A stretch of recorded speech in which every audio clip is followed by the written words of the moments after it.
Hey friend, tonight we are traveling back into a season that pressed hardest on the people of the Middle Ages, winter. Not the soft winter of storybooks, with snowflakes falling gently over castles and children skating merrily on frozen ponds, but the long, brutal winters that weighed on peasant life like a stone. Imagine the first frost hardening the earth, closing it to plow and spade, shutting off the very source of food. The fields lie still and silent, their promise gone until spring. And the only question that remains is whether what has been stored will be enough. Cottages huddle low against the wind, smoke curling thin and gray from small hearths. Inside, life shrinks into a single dim room where children, animals, and parents share warmth. The shutters rattle, the thatch creaks under snow, and still the cold seeps in, creeping across the floorboards, nipping at fingers, fogging breath in the dark. Meals grow smaller, black bread hardening, beans boiling in the same pot day after day. Nights stretch endlessly, broken only by coughing, prayers, and the faint crackle of embers. Winter for the medieval peasant was not a season to be admired, but to be endured. It was a slow test of strength, faith, and fortune. Hunger, illness, and despair shadowed every family, while death walked quietly through villages, leaving empty beds behind. And yet, year after year, they endured, finding slivers of joy in feast days, moments of cheer in ale and song, and hope in the first thaw. So let us settle in and step through these long months together. From the first frost to the final thaw, we will walk alongside the medieval villagers, feel the bite of their winters, and glimpse the stubborn resilience that carried them to spring. The first frost. Imagine a world that smells of damp earth and decaying leaves. It is late autumn. The air has a certain sharpness to it, a clean, crisp edge that was not there a week ago. This is the time of the last harvest, a frantic, back-breaking race against the coming cold. In the fields, the peasants work from before the sun rises until long after it is set, their movements fueled by a deep and ancient anxiety. They are gathering the last of the turnips, the hard winter cabbages, the final sheaves of oats or rye that the lord of the manor has allotted them. Every single stalk, every root is precious. It is not just food, it is time. It is a unit of life to be measured against the long, dark months ahead. Then, one morning, the world is transformed. You wake not to the familiar soft gray of an autumn dawn, but to a world that glitters. A hard white frost has fallen in the night.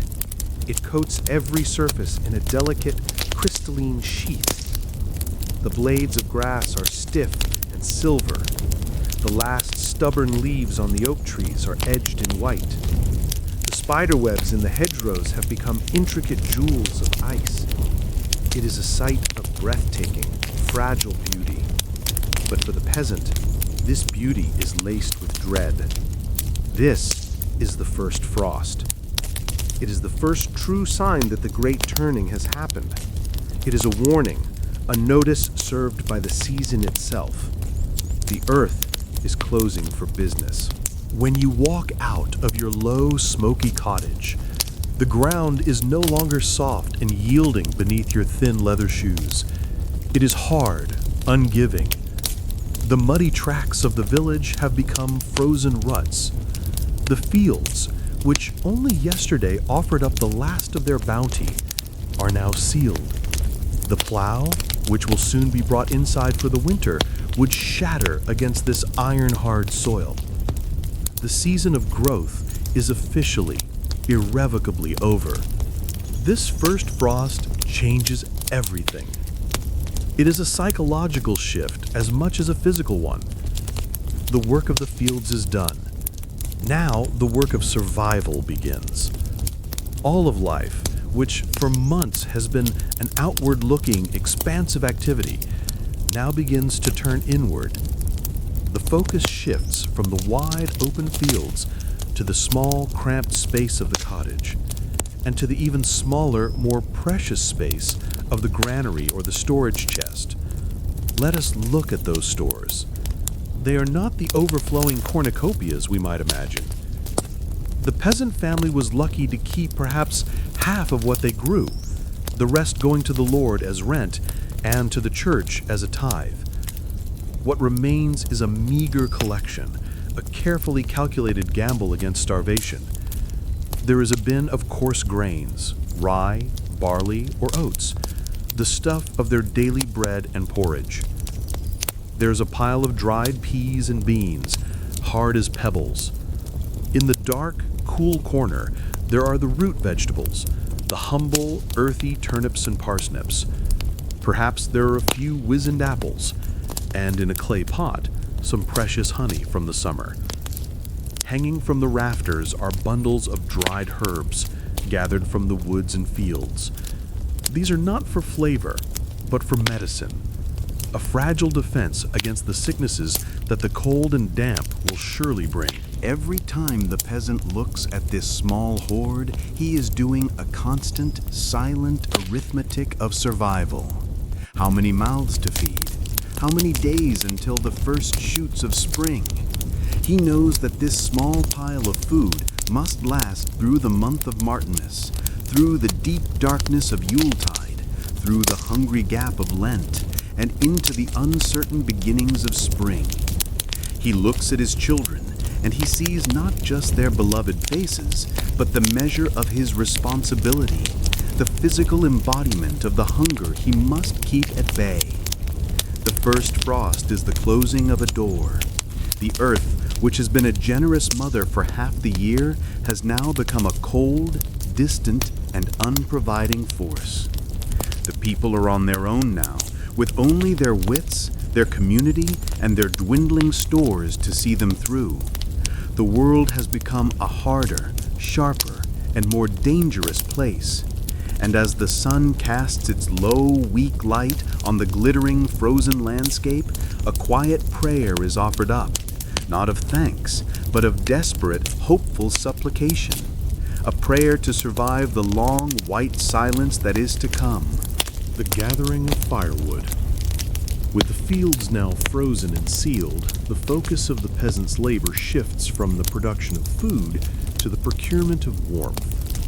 In the weeks between the first frost and the first heavy snow, the entire village is consumed by a single urgent task, the gathering of firewood. This is not the pleasant rustic chore we might imagine. It is a race against time, a period of intense and exhausting work that is essential for survival. The fire in the hearth is not a luxury for ambiance. It is the difference between life and a slow, cold death. It is the only source of heat for warmth, for cooking, and for light in the long, dark nights. The forest that borders the village is a place of complex rules. It is not a free-for-all. The great ancient trees, the oaks, the beeches, belong to the lord of the manor. To cut down one of these trees is a serious crime, punishable by a heavy fine or even physical mutilation. The peasants do not have the right to timber. What they do have, in most places, are ancient rights known as estiver. This is the right to gather what they need to survive. This includes the right of hook and crook, which means they can take any dead wood they can pull down from a tree with a shepherd's crook or a reaper's hook. They are entitled to the fallen branches, the wood brought down by wind and age. So the forest floor is the first place they look. The entire family is involved in this work. The old women, their backs bent, scour the ground for twigs and small branches. The children, their hands already red with the cold, are tasked with gathering anything that is small enough to carry. They drag larger branches back to the village, their small bodies straining with the effort. Every single piece of wood, no matter how small, is a treasure. A bundle of twigs is another hour of warmth, another pot of porridge cooked. The men's work is harder. They are looking for larger pieces of fallen wood, or they are practicing another of their rites, coppicing and pollarding. These were ancient forms of sustainable forestry. In a coppiced wood, trees like hazel or willow were cut down to the stump. The stump would then send up multiple new, fast-growing stems. Every few years, these stems could be harvested for firewood and for building materials without ever killing the tree. Pollarding was a similar technique, but the tree was cut higher up to keep the new growth safe from grazing animals. Imagine the sounds of the forest in this late autumn period. The sharp, rhythmic chunk of an axe as a man cuts the coppiced wood.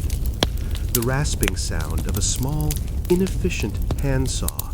The loud crack of a heavy dead branch being broken over a knee.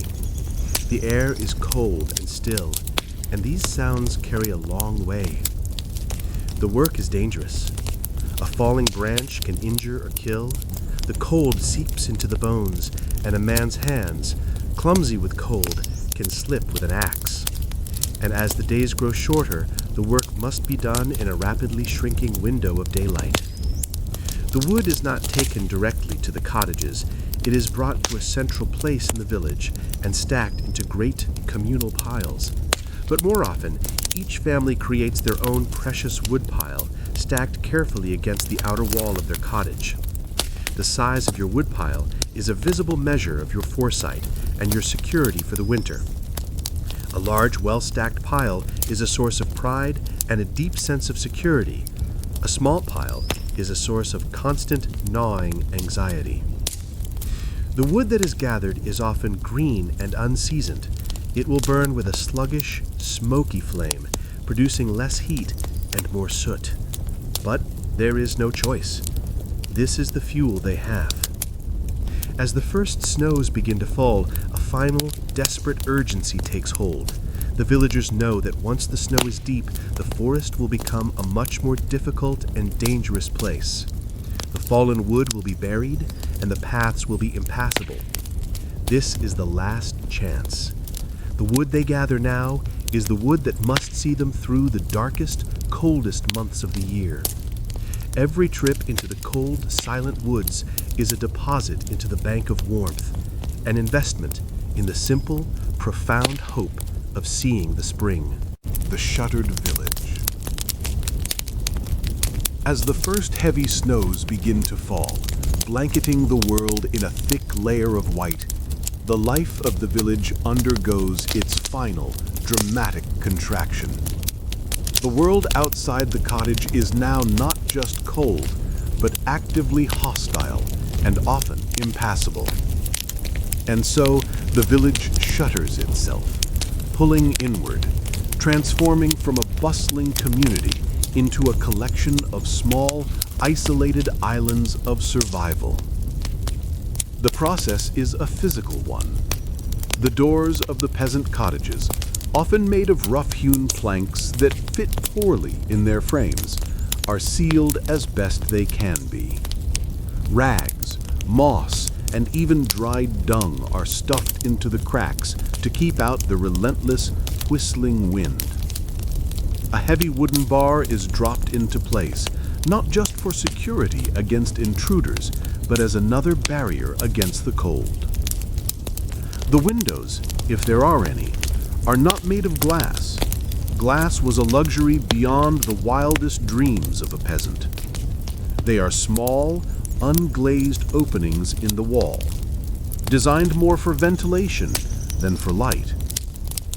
In the winter, these openings are sealed with wooden shutters or with stretched pieces of translucent animal hide, or simply stuffed with straw. This final act of closing the shutters plunges the interior of the cottage into a deep, perpetual gloom, a twilight state that will last for the next 4 months. The world of the peasant family now shrinks to the size of a single room, and this room must contain everything.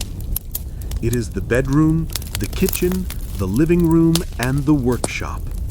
And in the winter, it often becomes something else as well. The barn. To leave the precious livestock, the family's ox, their milk cow, a few sheep, or a pig, outside in the deep winter would be a death sentence for them and a disaster for the family. So the animals are brought inside. The peasant cottage, a simple structure of wattle and daub walls and a thatched roof, is often a longhouse design. One end is for the family, and the other end, sometimes separated by a low screen but often not, is for the animals. Imagine the atmosphere inside this single sealed space. The air is thick and filled with a complex mixture of smells. There is the sharp, acrid smell of wood smoke from the central hearth, a smell that permeates everything: your clothes, your hair, your skin. There's the smell of cooking, the earthy scent of boiling turnips, or the smell of coarse bread baking. And then there is the warm, pungent, and deeply animal smell of the livestock. The smell of hay, of manure, of warm bodies. To our modern noses, it would be overwhelming. But for the peasant family, it was the smell of life and the smell of wealth. The sounds, too, are a constant, intimate symphony. The low, contented chewing of the cow, the soft bleating of a sheep, the grunting of the pig. These sounds are mixed with the sounds of the family, the quiet murmur of voices, the cry of a baby, the rhythmic thud of a woman weaving or spinning, and the constant hacking cough that was the near universal soundtrack of a medieval winter. And then there is the warmth. The body heat of these large animals was a significant and vital source of warmth. Their presence in the cottage could raise the temperature by several degrees, a small but crucial difference in the fight against the cold. They were living, breathing, and very effective radiators. Life in the shuttered village is slow, quiet, and repetitive. The world outside is a distant rumor. The howling of the wind is a muffled, ghostly sound. The days are distinguished from the nights only by the faint gray light that might filter through a crack in the shutter or down through the smoke hole in the roof. Time itself seems to slow down, to become thick and syrupy. The family is a small, self-contained universe, a tiny arc of warmth and life adrift in a vast, silent, and frozen ocean of snow. The cold that creeps in. The village is shuttered. The animals are inside. The fire is burning in the central hearth. From the outside, the peasant cottage might seem a small, cozy bastion against the winter. But the truth is that no wall, no fire, could ever truly defeat the medieval cold. The cold was not just outside. It was an ever-present, creeping intruder, a constant companion in the single smoky room. Let us try to feel what this cold was like. It was not the dry, clean, and easily managed cold of a modern, centrally heated home. It was a damp, pervasive, and inescapable chill that seemed to emanate from the very structure of the cottage itself. The walls are made of wattle and daub, a lattice of woven branches packed with a mixture of clay, straw, and animal dung. In the summer, these walls are breathable and cool. In the winter, they are a poor insulator. The cold from the outside seems to radiate through them. To lean against an outer wall is to feel a deep, penetrating cold that seems to suck the warmth from your body. Frost would often form on the inside of the walls, a delicate, feathery layer of ice that was a beautiful and constant reminder of the enemy that lay just an inch away. The floor is nothing more than packed earth. The profound cold of the frozen ground radiates upwards ceaselessly. The floor is the coldest part of the cottage.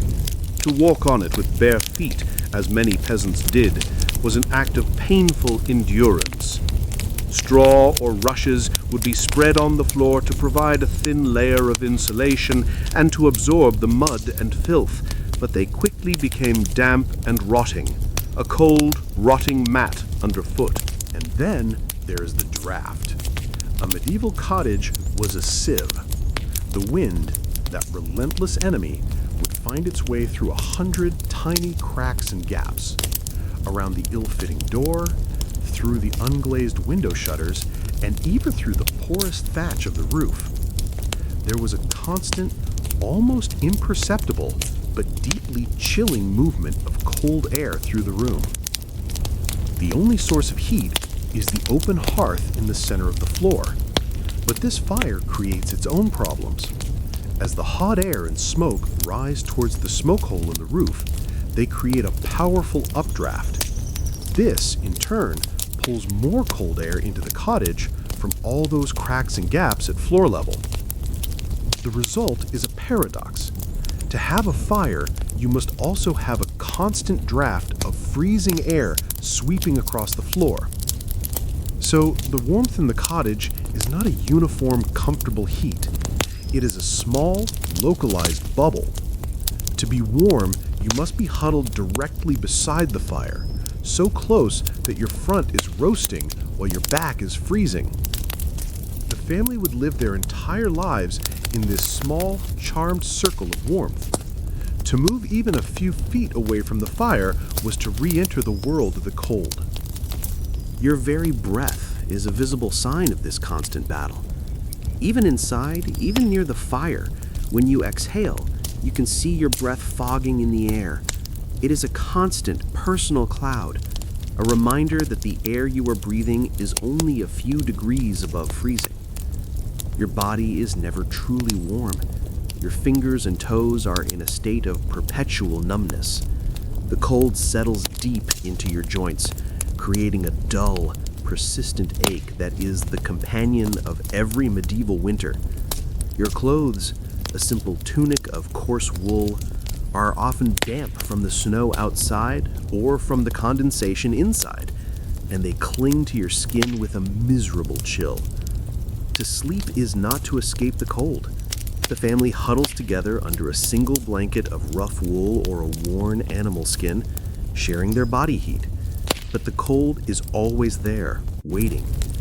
You wake in the night, not from a dream, but from the deep, biting ache of the cold, and you curl yourself into a tighter ball, pulling the thin blanket closer and praying for the dawn. The Feast of Saint Martin. In the bleak, darkening landscape of the late autumn, just as the first true bite of winter begins to be felt, there comes a day of reckoning, a day of feasting that is born not of plenty, but of harsh necessity. This is the Feast of Saint Martin, or Martinmas, which falls on the 11th of November. It is the last great burst of communal activity and the last taste of fresh meat that most peasants will have until the spring.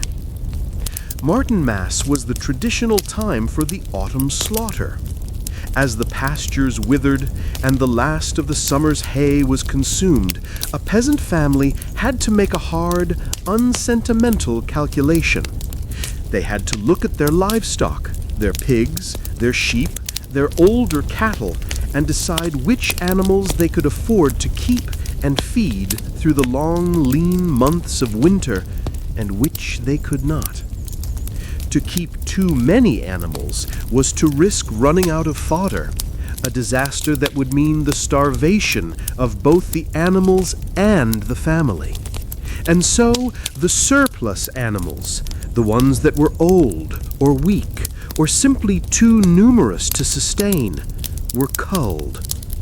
The day of the slaughter is a busy, bloody, and communal affair. The village air, usually filled with the scent of wood smoke, is now thick with the metallic smell of blood and the sound of the squealing pigs. The men do the killing and the heavy work of butchering, their hands and arms stained red. The women are in charge of the crucial work of preservation. Nothing, absolutely nothing, can be allowed to go to waste. The meat is the most precious commodity. Great slabs of pork and beef are cut. Some of it will be eaten fresh in the great feast that marks the day. This is a moment of rare, gluttonous celebration. The village gathers, and for one night they eat their fill of roasted and boiled meat, a luxury they have not tasted for months and will not taste again for many more. It is a feast that is tinged with a kind of sorrow, a farewell to the abundance of the summer. But most of the meat must be preserved. This is the peasant's primary defense against winter starvation. The primary method of preservation is salt. The meat is packed into barrels layered with coarse, precious salt, which draws out the moisture and prevents the meat from rotting. Other pieces are hung in the smoky rafters of the cottage to be slowly cured and smoked over the winter. The fat is rendered down into lard, a valuable source of calories and a medium for cooking. Every part of the animal is used. The intestines are cleaned and used as casings for sausages. The blood is mixed with oats or barley to make black pudding. The bones will be boiled for months to make a thin, life-giving broth. The hide will be tanned to make leather for shoes or harnesses. The bristles of the pig will be used to make brushes. The animal gives its life, and in return, the family takes everything with a deep and practical gratitude. The empty table. The fires of Martinmas have long since died down. The memory of fresh, roasted meat is now just a faint, mocking ghost. We are entering the heart of the medieval winter, the long, monotonous months of January and February, and life is governed by a rhythm of aching, relentless simplicity. This is the rhythm of the empty table. Let us look at the daily meal of a peasant family in the deep of winter. The word meal itself is perhaps too grand. It is better described as a sustenance ritual, a bare-bones refueling that is repeated with soul-crushing monotony, day after day, week after week. The centerpiece of every meal is bread, but this is not the light, airy loaf we might imagine. This is a pain de sang, a bread made not from fine, sifted wheat flour, but from the coarsest of grains, rye, barley, or a mixture of whatever was available, including the husks and the bran. It is a dark, heavy, and often gritty loaf. The dough is dense and sour, leavened with a piece of old dough from the previous baking. It is baked not in a private oven, but in the Lord's communal oven, a privilege for which the peasant must pay a fee, often with a portion of the bread itself. The bread is often stale. A week's worth might be baked at once, and by the end of the week it is as hard as a rock. It is not sliced, but hacked apart with a knife. To make it edible, it must be soaked in whatever liquid is available. That liquid is the second staple of the winter table, a thin, watery soup or pottage. This is the pot au feu, the pot on the fire, which is never allowed to go cold. It simmers away day and night at the side of the hearth. Into this pot goes everything. The foundation is water, into which is thrown a handful of dried peas or beans, which have been soaking for hours to become even remotely soft.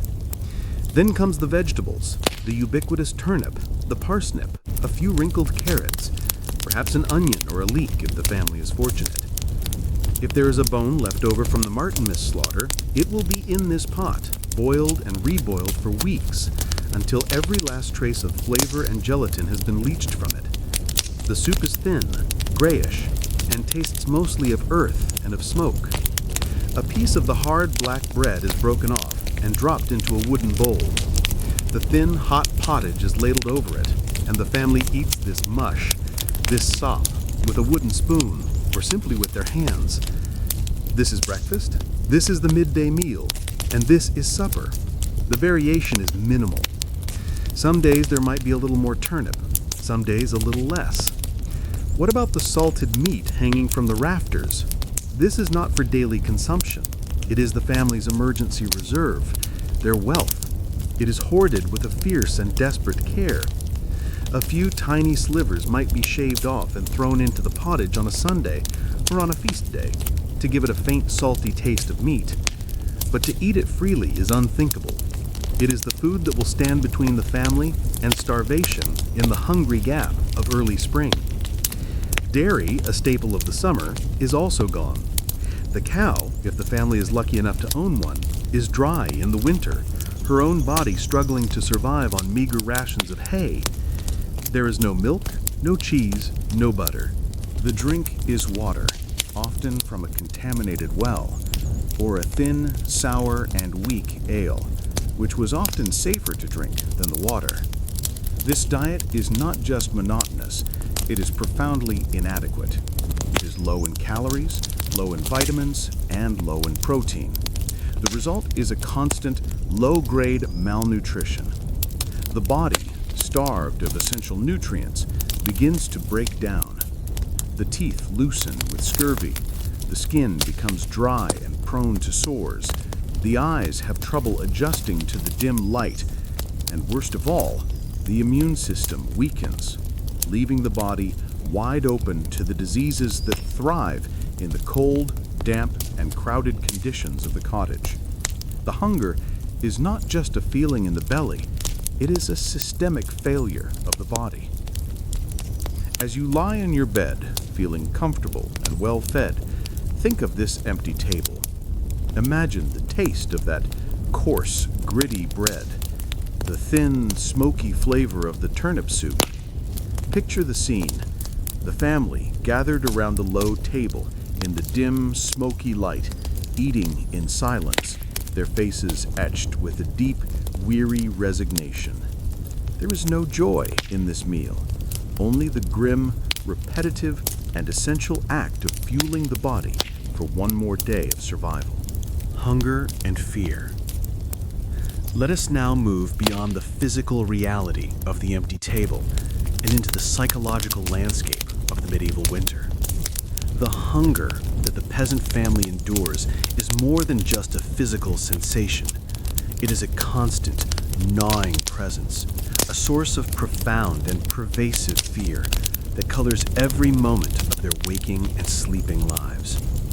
As the days shorten and the cold deepens, the careful calculations made in the autumn begin to seem horribly optimistic.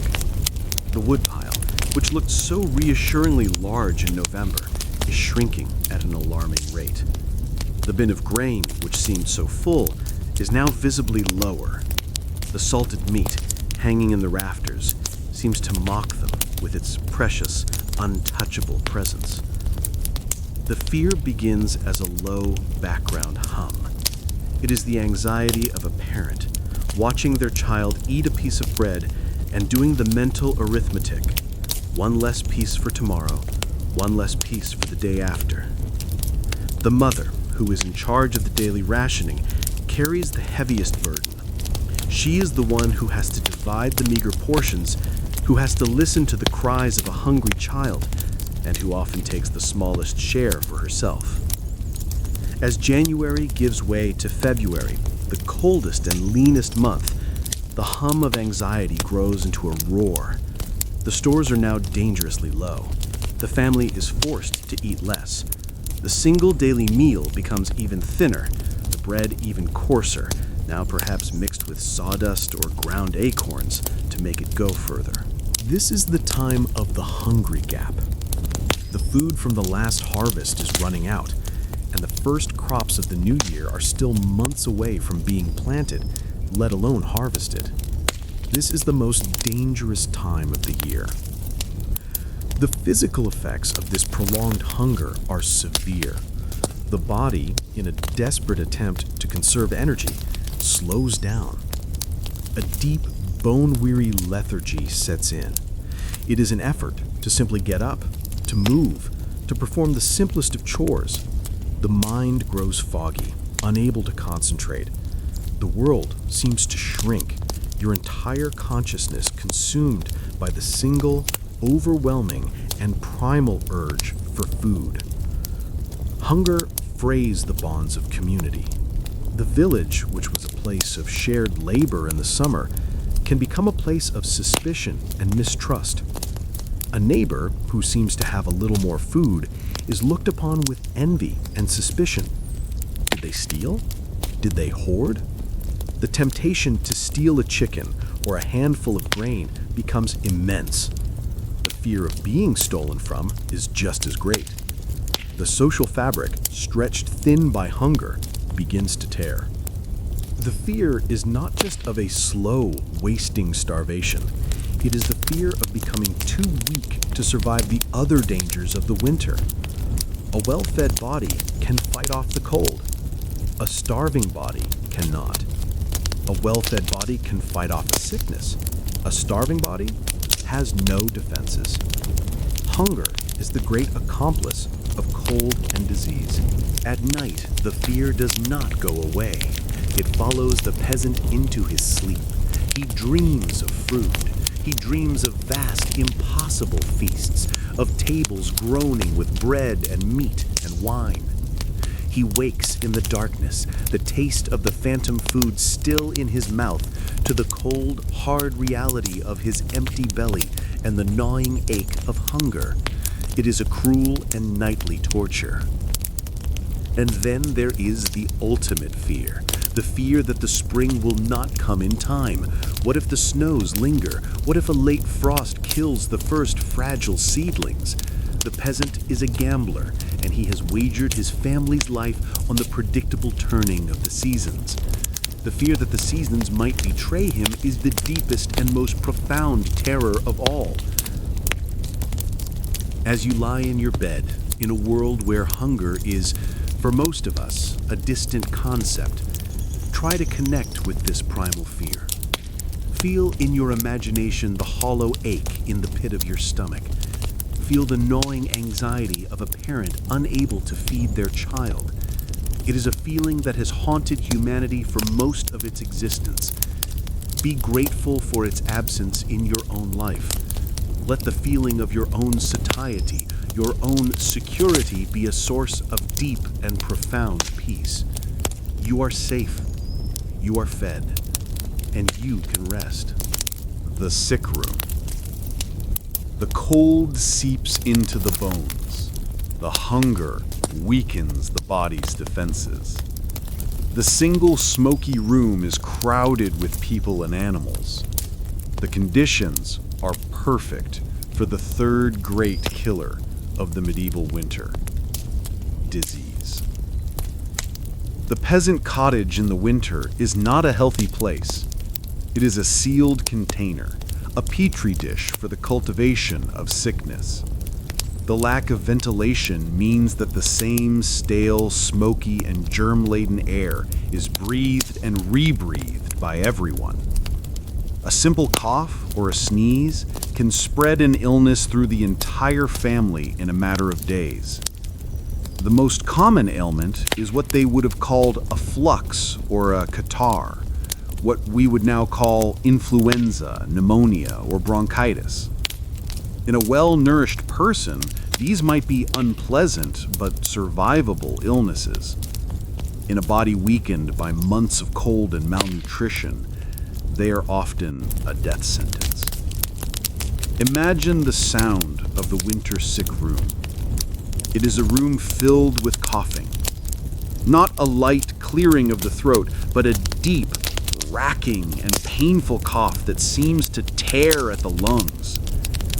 It is a wet, chesty sound, a sound of lungs filling with fluid. It is the sound that goes on and on, echoing in the small dark space, offering no relief. It is the sound of the body losing its battle against infection. The smoke from the fire, which is necessary for warmth, is also a poison. The constant inhalation of wood smoke irritates the lungs, making them even more susceptible to infection.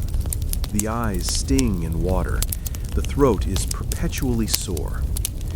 There is no concept of germs or contagion.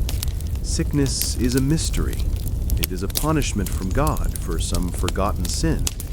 It is an imbalance of the body's humors, or it is the work of malevolent spirits, of witchcraft, of the evil eye. The remedies are few and fragile. The healer of the village is often an old woman, a wise woman, who knows the ancient lore of herbs. She might prepare a poultice of mustard seed to place on the chest to try and draw out the sickness. She might brew a thin, bitter tea from willow bark, a natural source of aspirin, to try and bring down a fever.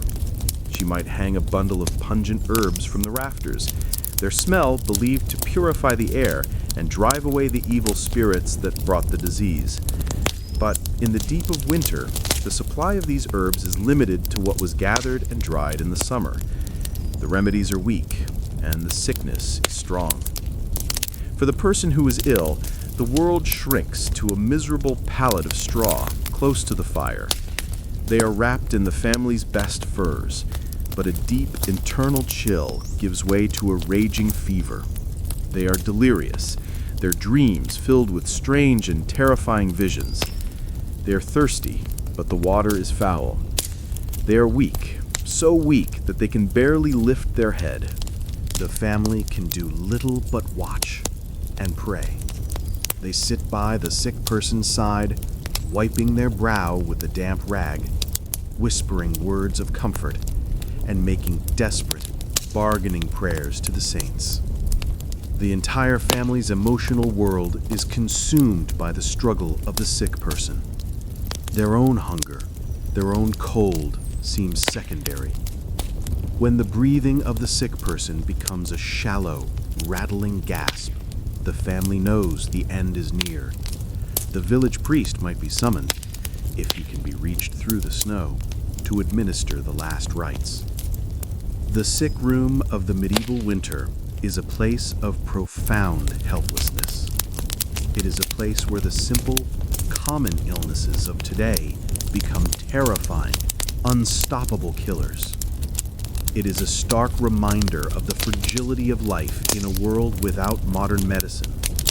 A world where a simple cough could be the first note in a funeral dirge. As you lie in your bed, breathing the clean, fresh air of your room, be grateful for the simple, invisible miracle of modern hygiene and medicine. Your body is a fortress, protected by a knowledge that your ancestors could not have dreamed of. Let this feeling of health, of strength, and of profound security be a comfort that allows you to breathe deeply, easily, and peacefully as you drift into sleep. The winter churchyard. The coughing in the cottage has stopped. A new, deeper, and more terrible silence has taken its place. The battle against sickness has been lost. Now the village must perform its final solemn duty to the dead, a task made brutally difficult by the frozen heart of the winter. The journey from the cottage to the churchyard is a short one, but in the deep snow and the biting wind, it is an ordeal. The body of the deceased, wrapped in a simple woolen shroud, is carried on a wooden bier by the men of the family.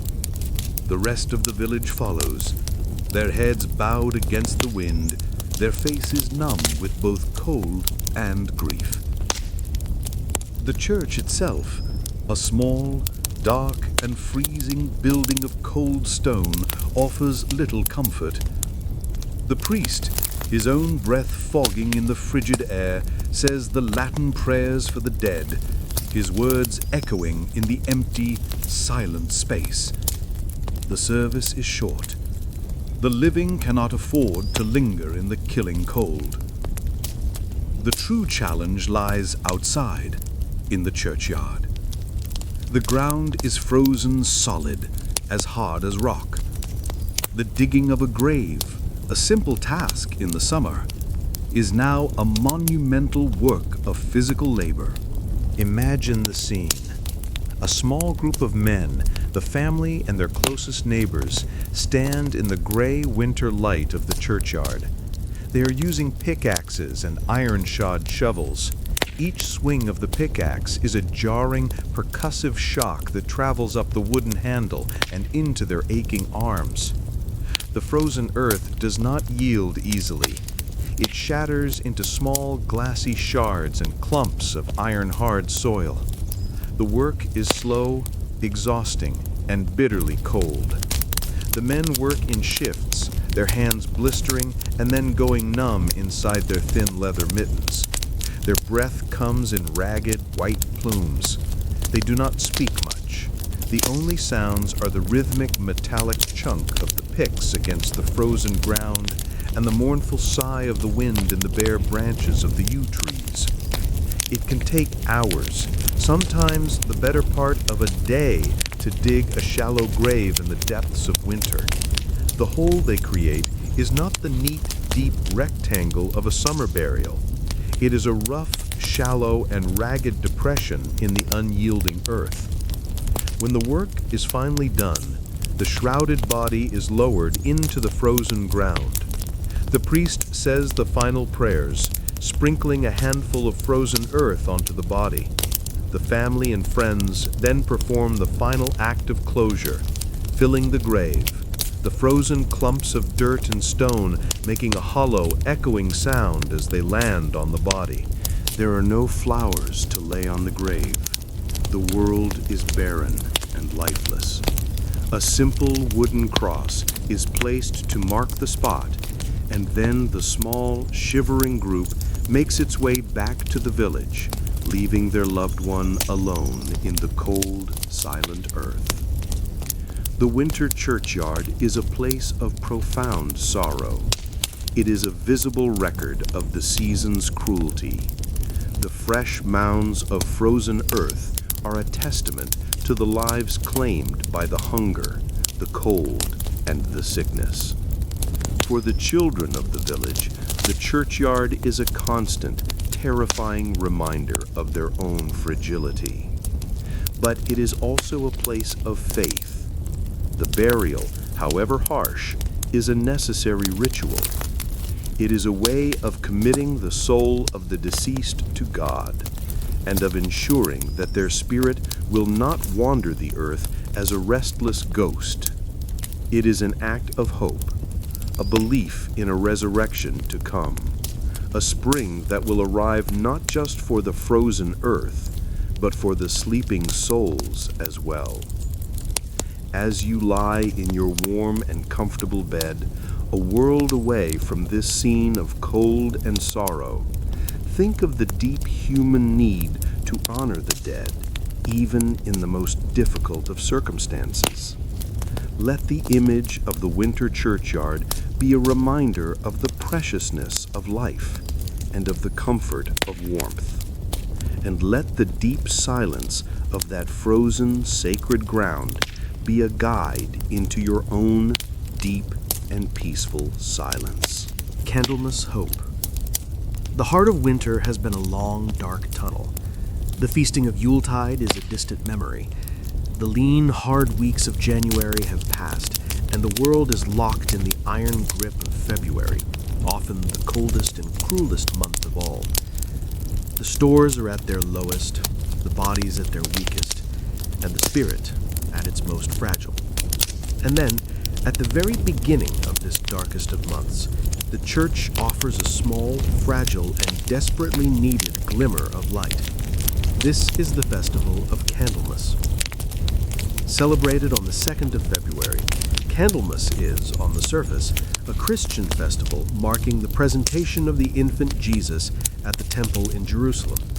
But its roots are far more ancient. It is a cross-quarter day, falling exactly halfway between the winter solstice and the spring equinox. It is a festival of the returning light, a pagan celebration of the first faint and almost imperceptible stirrings of the spring. The central ritual of the day gives the festival its name. The entire village gathers in the freezing, unheated stone church. The priest conducts a special service, and at its heart is the blessing of the candles. Every family has brought their own supply of candles for the coming year. Thin, precious tapers made from animal tallow, or, for the slightly more prosperous, from beeswax. Imagine the scene. The church is dark and gloomy, the only light coming from the few candles on the altar. The priest recites the Latin blessings over the great pile of unlit candles. Then, one by one, the head of each family comes forward. The priest lights their candle from the single sacred flame of the altar candle. They then turn and use their newly lit candle to light the candle of their neighbor, and so on, until the entire church is filled with hundreds of small individual points of light. For a few brief, magical moments, the dark, cold church is transformed.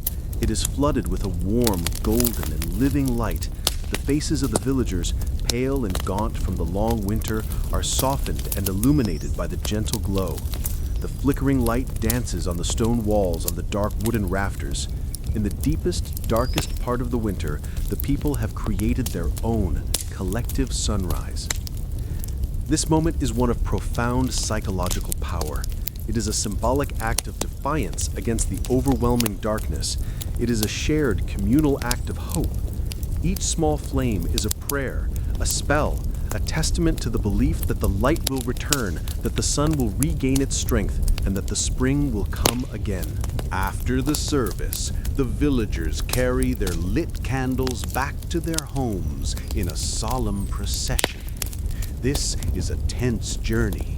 The wind is the enemy of the flame. They cup their hands around their precious light, shielding it, protecting it. To have your candle blow out on the way home is a terrible omen. Once back in the cottage, the blessed candle is treated as a sacred object. It is not for everyday use. It is a talisman, a source of protective magic. It will be lit for a few moments during a thunderstorm to ward off lightning. It will be placed at the bedside of a woman in labor or a person who is dying to ease their passage and to protect their soul. Candlemas does not change the physical reality of the winter. The fields are still frozen, the granaries are still nearly empty, the cold is still a killer, but it changes the internal reality. It is a turning point in the psychological landscape of the year. It is the first, faint, tentative, but deeply felt whisper of hope. It is the moment when the village, collectively, dares to believe that they just might survive. As you lie in the darkness of your own room, imagine that single, small, and precious flame. Picture it glowing in the vast, cold dark of the medieval church. Feel the gentle, hopeful warmth it represents. Let that small, steady, and unwavering light be the focus of your mind. It is a light of hope, a light of resilience, a light that has guided people through the darkest of times. And in its gentle, peaceful glow, you can find your own path to rest. The long nights. The hopeful glow of Candlemas has faded. The blessed candle has been carefully put away, and the long, slow, and silent rhythm of the winter night reasserts itself.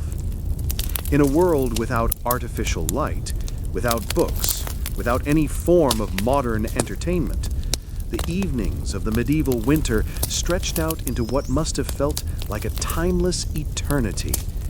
How did a peasant family endure these long, dark hours, day after day, for months on end?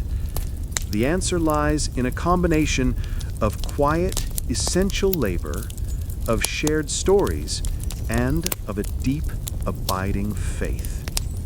Imagine the scene in the single-room cottage after the meager evening meal has been eaten. The wooden shutters are sealed tight. The wind is moaning outside. The only light comes from the low, glowing embers of the central hearth, and perhaps from a single, foul-smelling tallow candle, its weak, flickering flame casting long, dancing shadows on the smoky walls. This is not a time of idleness. The winter nights were a crucial time for work that did not require the bright light of day. This was the time for mending and making. For the peasant, this was the most terrifying sound of the winter. It was a direct, audible confirmation of the danger that lurked just beyond the thin wattle and daub walls of his home. It was the sound of a hunger as profound as his own, but a hunger armed with sharp teeth and a pack's intelligence. The primary target of the wolves was the livestock. A flock of sheep, huddled together in a flimsy wooden pen, was an irresistible temptation. A lone cow, a stray pig, these were the prizes the wolves sought. The loss of even a single sheep could be a devastating blow to a peasant family. The loss of a cow was a catastrophe. And so the men of the village had to be constantly vigilant. They would check the fences of the animal pens, reinforcing them with sharpened stakes and thorny branches. At night, if the howling was close, a man might have to stand watch outside, a burning torch in one hand and a pitchfork or an axe in the other, his body numb with cold, his ears straining for the sound of a stealthy footstep in the snow. The fear of the wolf was not just for the livestock. While attacks on humans were rare, they were not unheard of, especially on a lone traveler or on a child who had wandered too far from the village. The stories told by the fire were full of cautionary tales of the loup-garou, the werewolf, a supernatural being that embodied the terrifying boundary between the human and the beast. The wolf was more than just an animal. It was a symbol. It was the personification of the wilderness, of the chaos that lay just beyond the ordered Christian world of the village. It was a reminder of the thin, fragile veneer of civilization that the peasant's world was built upon. The wolf was a creature of the devil, a dark and malevolent force that sought to destroy the works of God and man. The church reinforced this view. The wolf was a common symbol for sin, for heresy, for the forces of evil that preyed on the flock of the faithful. The priest, in his sermons, would warn his congregation to be like watchful shepherds, protecting their souls from the wolves of temptation. And yet, even in this fear, there was a kind of grudging respect. The peasant, a hunter and a survivor himself, could understand the wolf. He could respect its intelligence, its endurance, and its loyalty to its pack. He understood that the wolf was not evil, it was simply hungry, just like him. They were two of the world's great survivors, locked in a timeless and often deadly competition for the scarce resources of the winter world. The howl of the wolf was not just a threat, it was the sound of a shared and desperate struggle. The frozen river. Let us now turn our attention to the river that flows near the village. In the summer, the river is a source of life and a vital artery of connection. It provides water for the livestock. It is a place for fishing, a crucial source of protein. It powers the Lord's mill, where the peasant must take his grain to be ground. And it is a highway, a way to transport goods to the nearest market town. The river is a blessing. But in the deep of winter, the river transforms. The blessing becomes a barrier. The life-giving water turns to a solid, unmoving, and often dangerous sheet of ice. Imagine the river in January. The current, which once flowed so freely, is now trapped beneath a thick crust of milky, opaque ice. The sounds of the river, the gentle lapping, the cheerful gurgle, are gone. The only sound is a deep, profound silence, or the occasional ominous cracking sound as the ice shifts under its own immense pressure. The first consequence of the freeze is the loss of food. The fish, which were a welcome supplement to the peasant's diet, are now inaccessible, locked away beneath the solid ice. The nets and lines are useless. This small but important source of fresh protein is cut off, making the monotonous diet of bread and pottage even more relentless. The third consequence is the loss of connection. The river, which was a highway, is now a wall. Travel along it by boat is impossible, and travel across it is a dangerous gamble. While a solid, thick sheet of ice can create a convenient bridge, the ice is not always trustworthy. A hidden current, a weak spot, a sudden thaw, any of these can make crossing the river a deadly risk. The stories of people, of livestock, even of whole carts, falling through the ice were a common and terrifying part of the winter folklore. And so, the frozen river reinforces the village's isolation.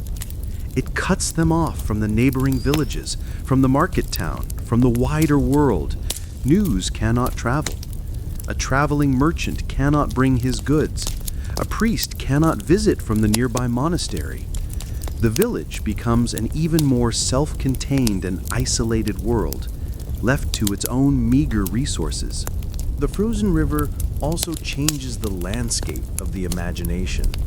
In the summer, the river is a place of life, of baptism, of cleansing. In the winter, it becomes a place of dread. It is a symbol of the world's stillness, of life held in suspended animation. In folktales, the frozen river is often a place where ghosts are seen, their pale forms gliding over the ice in the moonlight. It is a liminal space, a boundary between the world of the living and the world of the dead. But even in its frozen state, the river holds a promise. The peasant knows that the ice is not permanent. He knows that, deep beneath the surface, the water is still flowing, however slowly. He knows that one day the sun will return, the ice will break, and the river will flow freely once more. The frozen river is a symbol of his own life in the winter, a state of suspended animation, of patient waiting, of a deep, abiding faith in the eventual, inevitable, and life-giving thaw. The Midwinter Ale. In the midst of the long, dark, and hungry silence of the winter, there were moments when the human spirit, with a stubborn and defiant cheerfulness, pushed back. The most important of these moments were the 12 days of Yuletide, the period between Christmas and Epiphany, a time of feasting and rest that was the one bright spot in the bleak winter calendar. This was not a holiday in our modern sense. It was a sacred and necessary pause. By ancient tradition and by the decree of the Church, all agricultural work was forbidden during the 12 days of Christmas. The plow stood idle. The spinning wheel was still. It was a time for the land and the people to rest. The lord of the manor would often mark the occasion with a great feast in his hall for all of his tenants. For the peasant, this was a rare and astonishing event. He would leave his smoky, dark cottage and enter the lord's great hall, a vast, echoing space with a roaring fire and a huge stone hearth. For one day, he would eat and drink his fill. He would taste foods he would never have otherwise. Roast beef, fine wheaten bread, pies filled with meat and fruit. And he would drink ale. Not the thin, weak, small beer that was the daily drink, but a strong, rich, and dark Christmas ale, specially brewed for the occasion. This ale was a source of much-needed calories, but it was more than that. It was a source of warmth, of cheer, of a temporary, blissful escape from the harsh reality of the winter. The peasant family would also have their own, more humble celebration. A special, slightly richer loaf of bread might be baked. A tiny piece of the precious salted meat might be brought down from the rafters, and if they were lucky, they might have a small barrel of their own ale, brewed from their own barley, which they had been carefully saving for this very moment. Imagine the scene in the cottage on Christmas Eve. A Yule log, a huge, specially chosen piece of wood, is dragged into the cottage and placed on the hearth. It is meant to burn for the entire 12 days. a symbol of the enduring light and warmth in the darkest time of the year. The family gathers around the fire. They share their small feast, and they drink their precious ale. The ale warms them from the inside out. It loosens their tongues. It brings a rare flush of color to their pale winter faces. The quiet, reserved atmosphere of the cottage gives way to a brief moment of laughter, of song, of a defiant, joyous noise in the face of the great winter silence. These moments of celebration were not just about pleasure. They were a vital survival strategy. They were a way of restoring the spirit, of renewing the bonds of family and community, and of finding the psychological strength to face the second and often harder half of the winter. The Yuletide celebration was a reminder that life was not just about grim, monotonous endurance. It was a reminder of joy, of community, and of the sacred. It was a way of honoring the turning of the year, of celebrating the rebirth of the sun at the winter solstice, a deep pagan instinct that was now clothed in the story of the birth of the Christ child. As the last of the Yule log burned down and the last of the ale was drunk, the family would have to return to the hard reality of their daily pottage and their dwindling stores. But they would do so with their spirits renewed. The memory of that warmth, of that laughter, of that brief, defiant feast would be a small, internal ember that would help to keep them warm through the long, cold weeks that still lay ahead. The frozen dawn. The brief cheer of Yuletide has faded. The hard, lean months of January and February are here, and every single day begins with the same brutal and heroic struggle, the act of waking up. The dawn of a medieval winter morning was not a gentle or a welcome thing. It was a daily confrontation with the raw, killing power of the cold. Imagine the moments just before sunrise. This is the coldest part of the entire 24-hour cycle.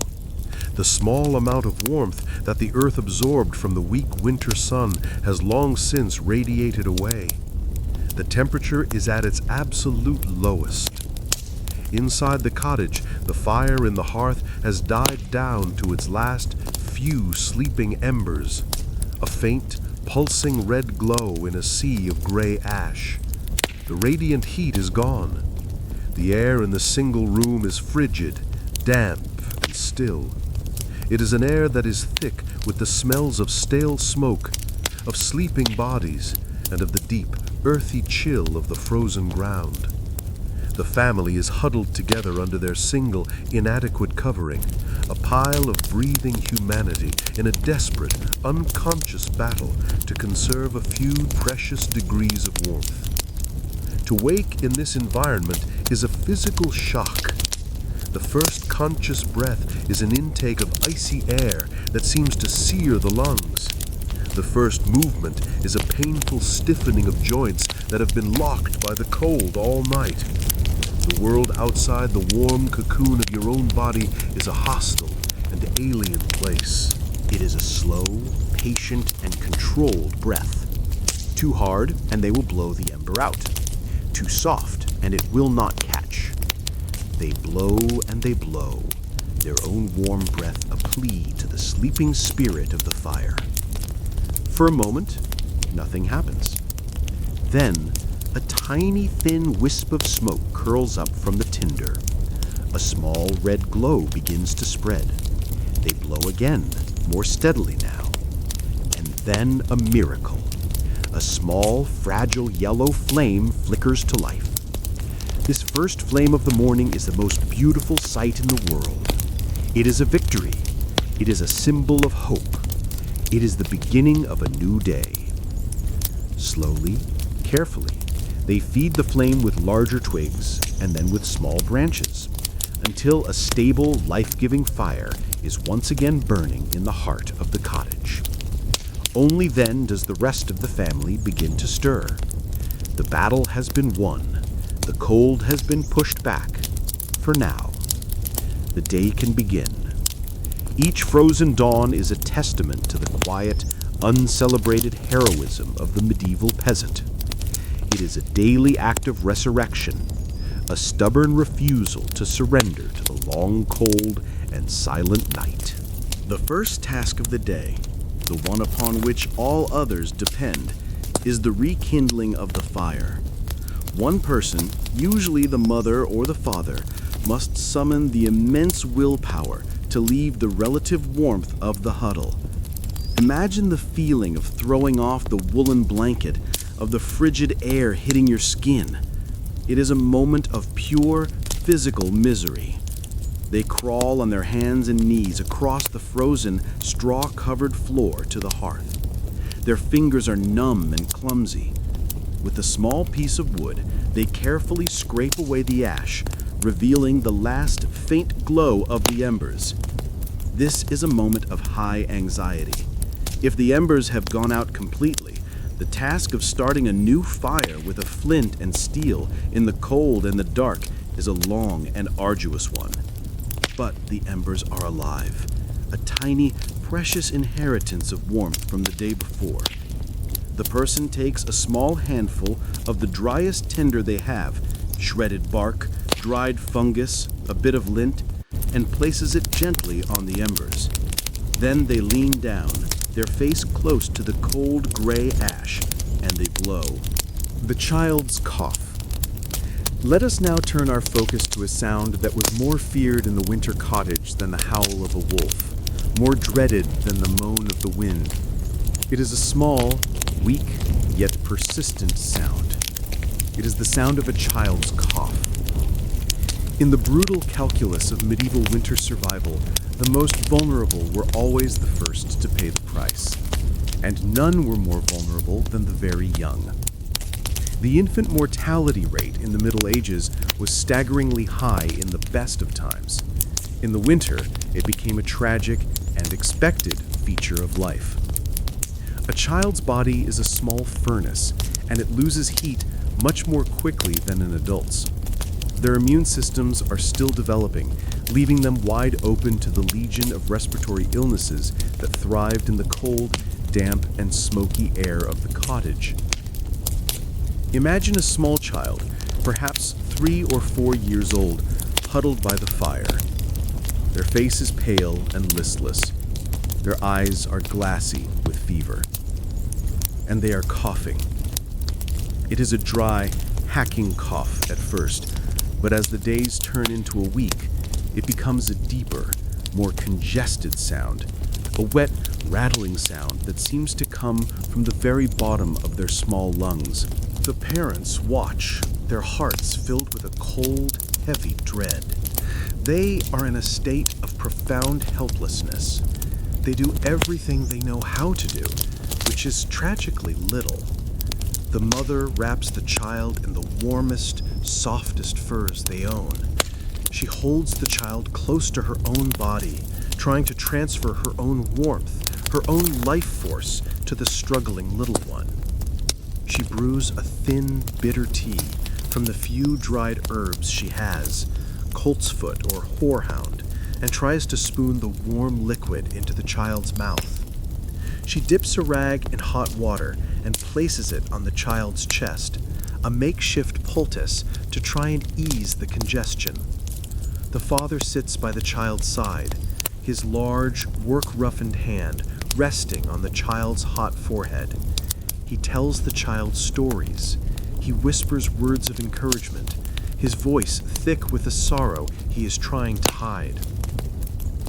But the cottage itself is the enemy. The very air the child is breathing is thick with the wood smoke that is irritating its inflamed lungs. The damp chill that is always present is a constant stress on its small, struggling body. The lack of nutritious food means its immune system has no fuel with which to fight the infection. The family prays. They pray to the Virgin Mary, the mother of all mothers. They pray to Saint Nicholas, the protector of children. They make desperate vows. They promise a pilgrimage. They promise to give their best lamb to the church, if only the child is spared. But often, the prayers are not answered. The child's breathing becomes more and more labored. Each breath is a shallow, painful gasp. The small chest rises and falls with a terrible, rattling effort. The fever rises. The child slips into a state of delirium, muttering strange words, their eyes unfocused. And then, one night, in the deep, silent darkness of the cottage, the rattling stops. The small chest is still. The cough that had been the soundtrack of the family's fear for weeks is finally silenced. The grief of the parents is a vast, silent, and inconsolable thing. But there is no time for a long and indulgent mourning. There are other children to feed. There is work to be done. The dead must be buried, and the living must go on. The loss of a child was a common wound, a shared sorrow that almost every family in the village had to bear. It was a brutal, inescapable part of the price that was paid every single year for surviving the winter. The quiet, empty space in the sleeping huddle is a scar that the family will carry with them, a ghost that will haunt every future winter. The old and the weak. At the other end of the fragile spectrum of life in the winter cottage were the elderly. Just as the season was a cruel filter for the very young, it was an equally unforgiving judge of the old and the weak. The winter was a time of quiet, inexorable culling. Imagine an old man, a grandfather, sitting on a low stool by the fire. He is the patriarch of the family, the keeper of the stories, the living library of the village's history. But the winter has taken its toll. His body, once strong from a lifetime of hard labor in the fields, is now frail. The cold has settled deep into his joints, and the constant gnawing ache of arthritis is his constant companion. His teeth are mostly gone, and he struggles to chew the hard, coarse bread. His lungs, damaged by a lifetime of breathing wood smoke, are weak and susceptible to the slightest infection. He is no longer a contributor to the family's physical survival. He cannot work in the fields or the forest. His role now is to watch, to advise, and to remember.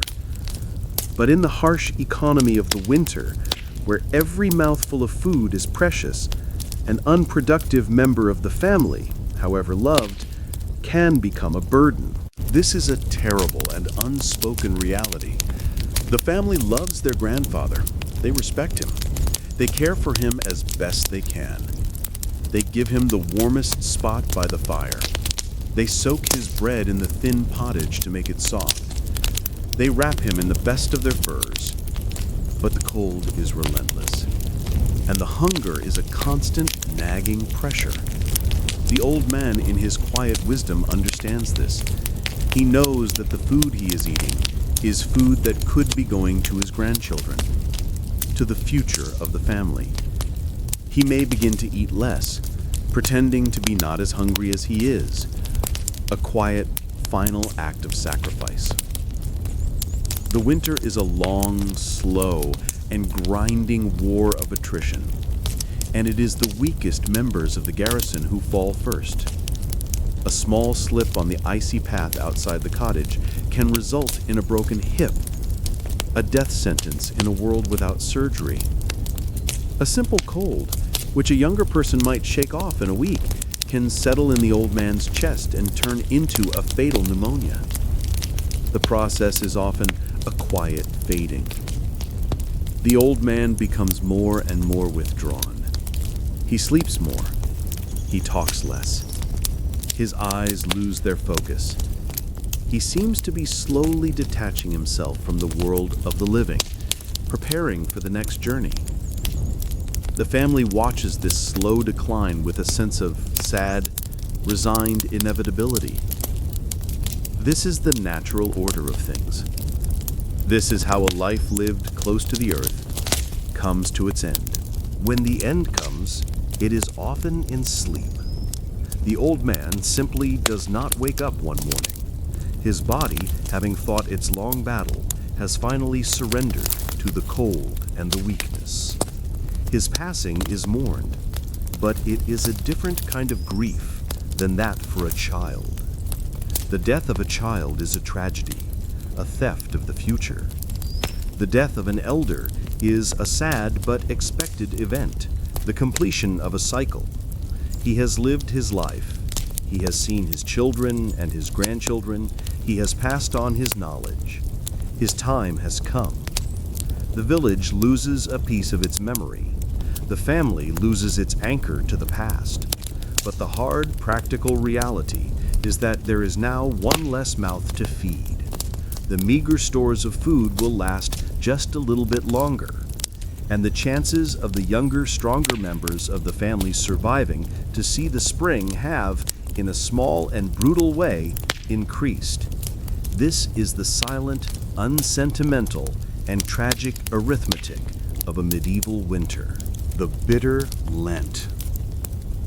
Just as the village is at its absolute weakest, just as the last of the grain is being scraped from the bottom of the bin, the church imposes a new and terrible burden. The 40 days of Lent begin, a period of mandatory fasting and penitence leading up to Easter. For the wealthy, for the lord in his castle, for the monks in their monastery, Lent was a spiritual discipline. It was a time to give up meat, and sometimes dairy and eggs, as a way of purifying the soul and commemorating the 40 days that Christ spent fasting in the wilderness. It was a choice, a symbolic act of self-denial. But for the peasant, who had already been fasting out of necessity for 3 months, Lent was a bitter and cruel irony. It was a holy commandment to do what their bodies were already doing, to starve. Imagine the peasant family, their bodies already weakened by the long, hungry winter. The thin, watery pottage of turnips and beans now becomes their only food, day in and day out. The tiny slivers of salted meat or bacon that had occasionally flavored their soup are now forbidden. The eggs from their few chickens, a precious source of protein, must be given up. The fast was not just a matter of personal piety. It was enforced by the authority of the church and by the social pressure of the village. To be seen eating meat during Lent was a serious sin and a social scandal. The 40 days of Lent coincide with the hungriest and most dangerous part of the year, the hungry gap of late winter and early spring. This is the time when the winter stores are completely exhausted, and the first green shoots of the new season have not yet appeared. The Lenten fast, imposed on a population that was already on the verge of starvation, pushed many over the edge. The physical toll of this period was immense. The chronic malnutrition of the winter now tipped over into acute starvation. The body, deprived of fats and proteins, begins to consume itself. Muscles waste away. The mind grows even foggier. The lethargy becomes a profound, almost comatose exhaustion. The church offered spiritual comfort, but it was a cold comfort for an empty belly. The priest would preach of the virtues of suffering, of how the mortification of the flesh would lead to the salvation of the soul. He would tell the peasants that their hunger was a way of sharing in the suffering of Christ. For the peasant, kneeling on the cold stone floor of the church, his stomach aching with a hollow, gnawing emptiness, these words may have offered some solace, but they did not fill his stomach.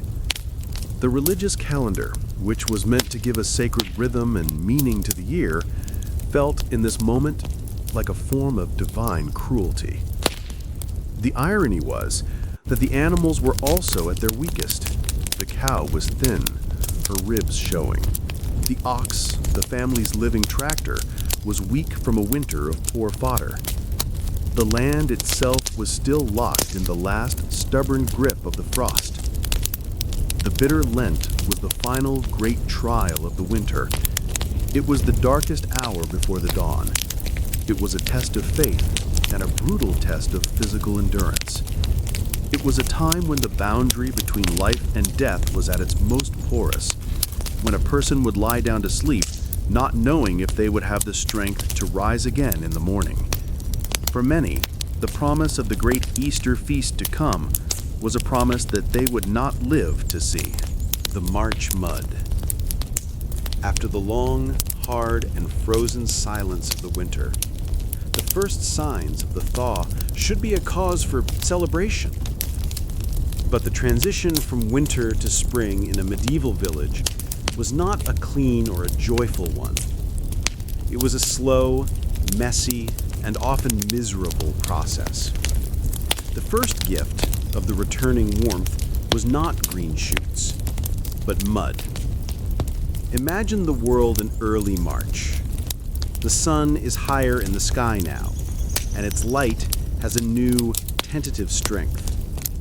The temperature during the day creeps just above freezing, and the great frozen world begins to weep. The snow, which has covered the landscape for months, begins to melt, but it does not melt evenly. It turns into a heavy, wet, and sodden slush. The ice on the river groans and cracks, breaking into great, dirty gray chunks that jam up against the banks.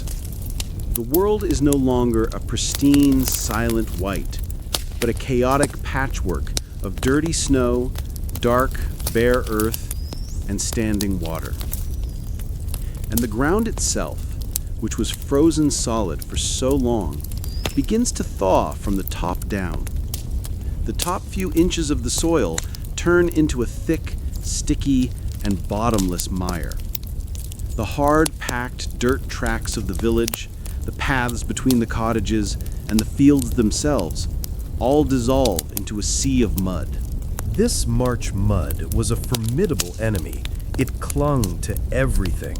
To walk from your cottage to the church was to have your thin leather shoes caked in a heavy, cold, and sucking layer of mud. It made every step an effort. It pulled at your feet, trying to steal your shoes, threatening to trip you and send you sprawling into the muck. For the children, who had been cooped up for months, the mud was a new kind of prison. They could not run and play. The world outside was a cold, wet, and filthy swamp. The mud also made travel between villages almost impossible. The rudimentary roads, which were little more than dirt tracks at the best of time, became impassable quagmires. A wooden cart would sink up to its axles in the mud.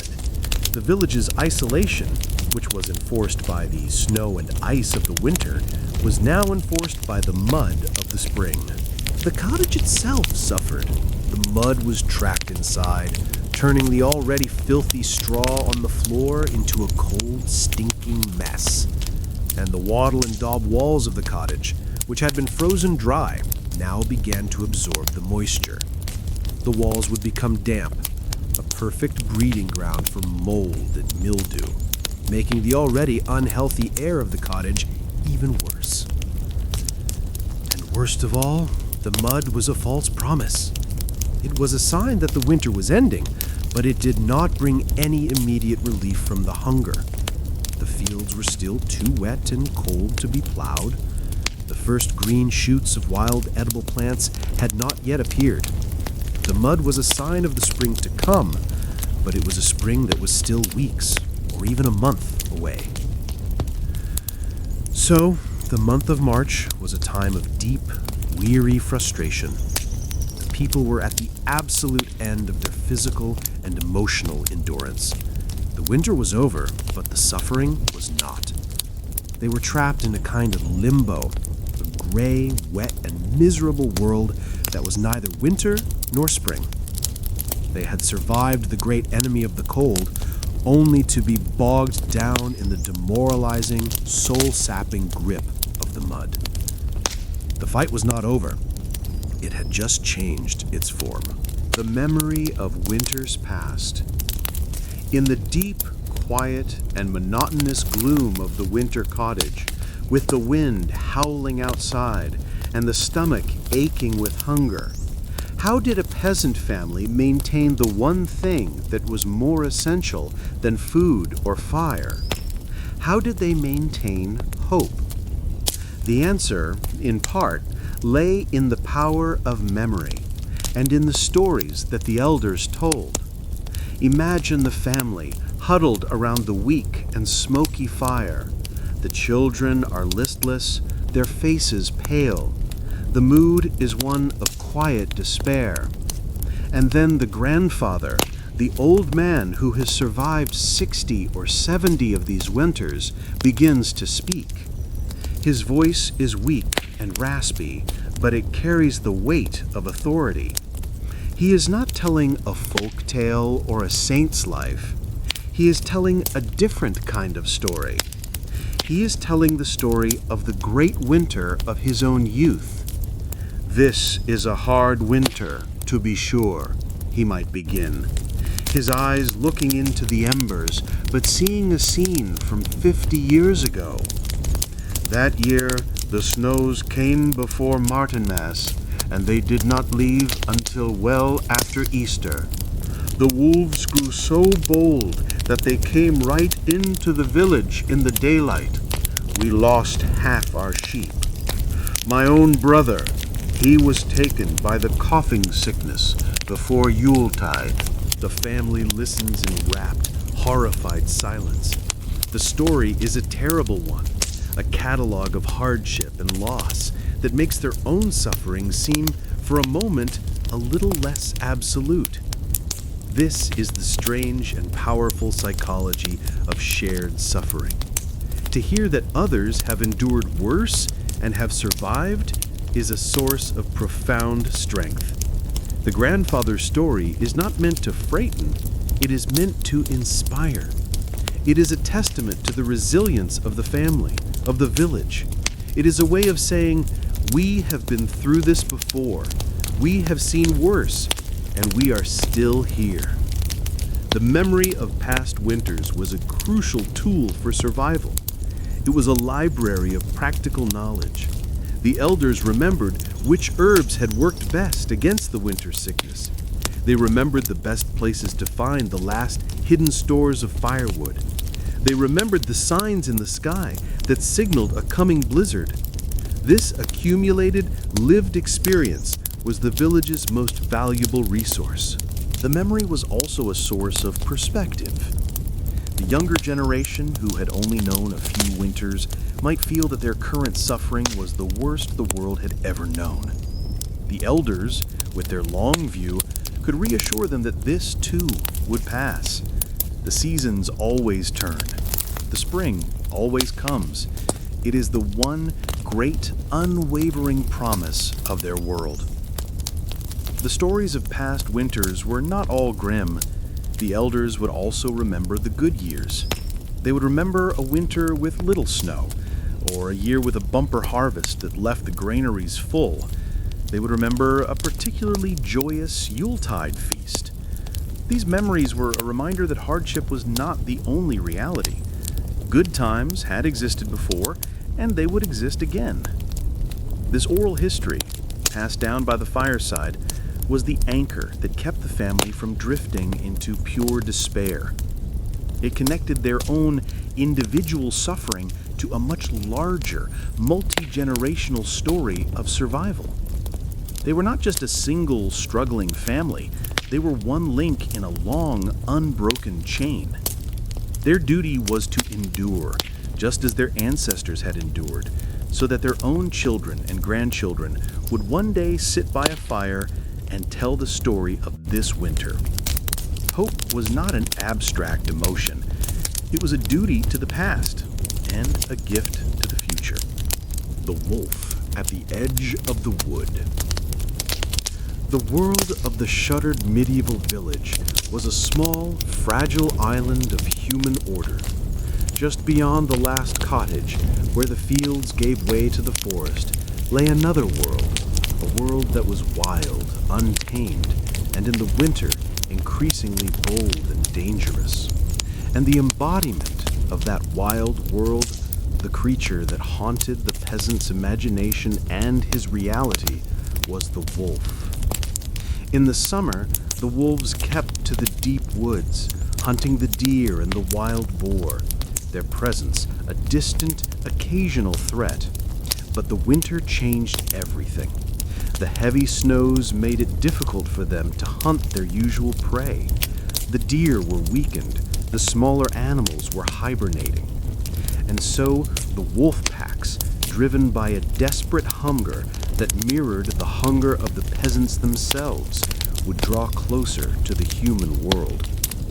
Imagine you are inside the cottage on a still, cold, and moonlit night.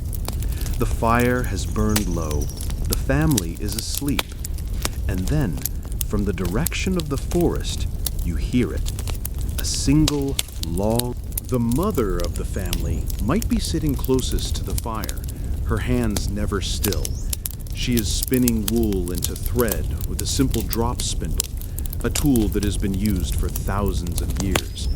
The gentle, rhythmic whir of the spindle is one of the constant, soothing sounds of the winter cottage.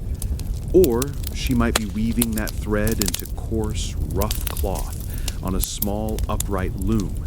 The steady, rhythmic thud of the beater, packing the weft threads tightly together, is the sound of the family's clothes being created. The father might be repairing a pool by the firelight. He could be carving a new handle for an axe, his knife making soft, shaving sounds against the wood. He might be mending a piece of leather harness for the ox, his bone awl pushing through the tough hide, his sinew thread pulling it tight. The children, too, have their tasks.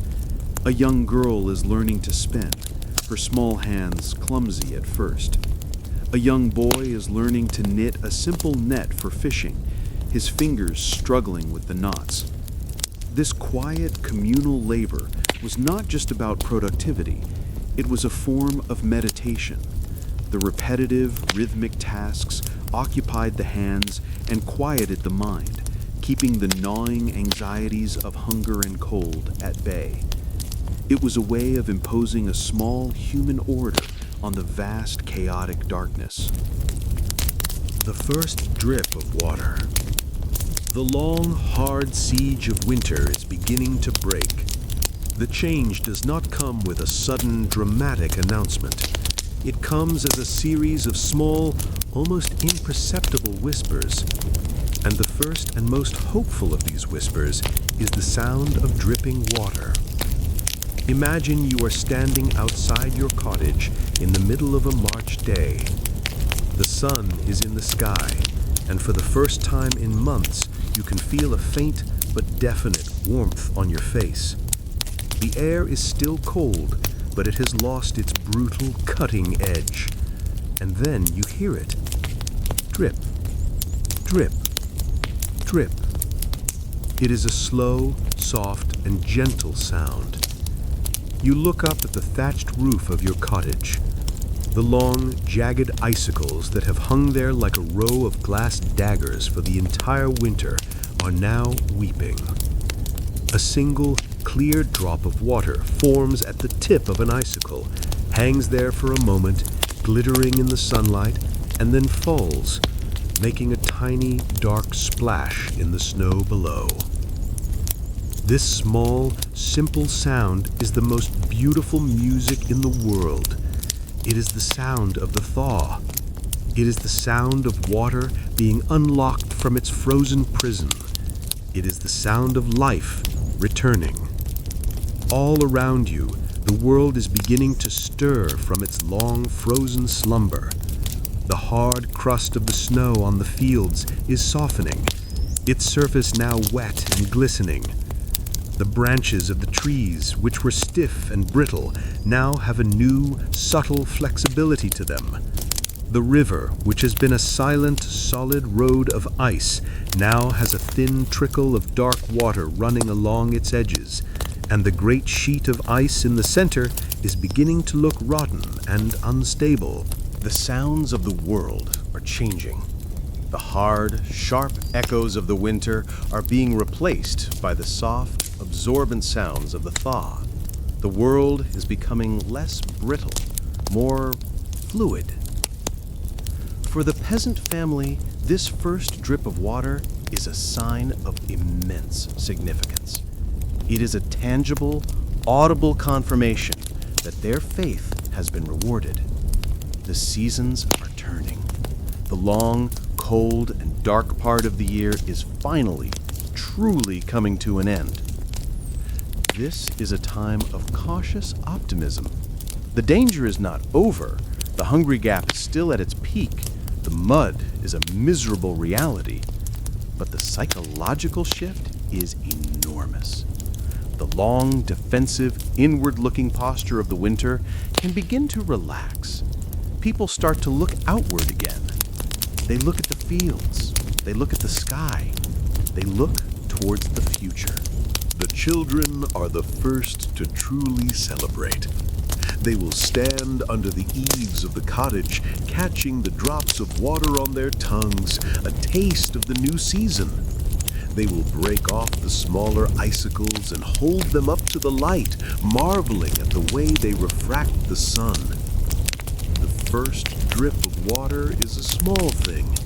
It is a detail that could easily be missed. But in the slow, patient, and deeply observant world of the medieval peasant, it is everything. It is the first word in the first sentence of the first chapter of the story of spring. It is a promise made by the sun and the earth that the great cold silence is over and that the world is once again beginning to sing its song of life.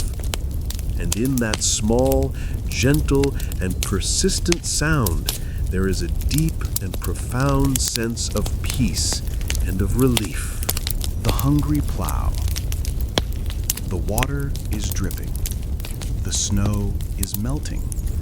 The earth is beginning to soften. And now, the peasant must face the first great task of the new season, the plowing of the fields.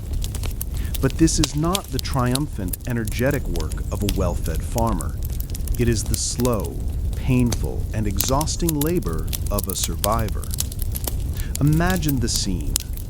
The peasant leads his single ox out of the cottage, where it has spent the winter. The animal is thin, its ribs showing through its shaggy coat. It has survived the winter on a meager ration of poor quality hay and straw. Its strength is at its lowest ebb. The peasant himself is in a similar state. His body is wasted by the long, hungry winter.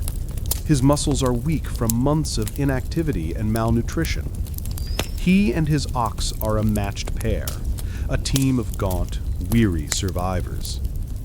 The plow is brought out from its winter storage. It is a heavy, clumsy, and inefficient tool, a simple wooden frame with a single iron-tipped share that can barely scratch the surface of the heavy, wet soil. Together, the man and the beast begin their work.